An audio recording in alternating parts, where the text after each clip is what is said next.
চাইছি, আমরা জানিও না এখানে প্রধানমন্ত্রী আছে। শিক্ষামন্ত্রী মিলনের পদত্যাগ, অ্যাডমিশন পরীক্ষা তাহলে দিব না, এমনি ঢুকে যেতে পারবো, তাই না? এটা ক্লাস আর এটা পরীক্ষা একই জিনিস না।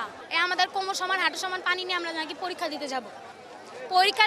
পরীক্ষার হলে যখন ঢুকি প্রশ্ন দেখে সবাই ফ্রাস্ট্রেশনে চলে যায়। কারণ কি, একটা হলে কি 100% স্টুডেন্ট খারাপ হইতে পারে? আপনি বলেন, একটা হলে 100% স্টুডেন্ট খারাপ হইতে পারে? আমি মানে 80% বা 85% স্টুডেন্ট খারাপ হইতে পারে, আর 15% বা 20% ভালো হইতে পারে। একটা হলে জীবনেও 100% স্টুডেন্ট খারাপ হইতে পারে না।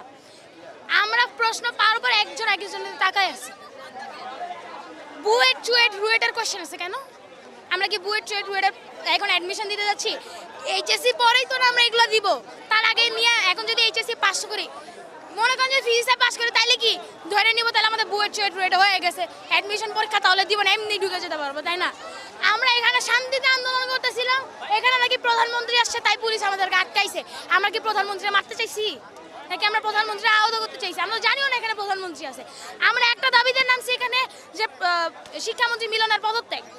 সে একটা শিক্ষামন্ত্রী লেভেলের, মানে সে অন্য দেশে দেখেন, আপনারা দেখেন ওখানে আহত হয়েছে কেন? পুলিশ মেয়েদের গায়ে পর্যন্ত পুলিশ হাত দিছে কেন?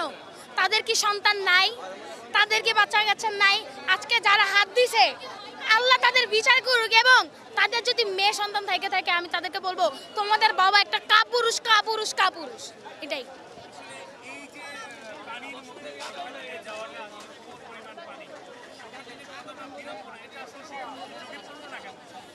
তার কথা হচ্ছে সে যখন স্কুলে ছিল বুক সমান নদীর পানি পার করে সে পরীক্ষা দিতে যাইতো, স্কুল করতে যাইতো। এটা ক্লাস আর এটা পরীক্ষা একই জিনিস না। স্কুল আর পরীক্ষা একই জিনিস না, এটাই।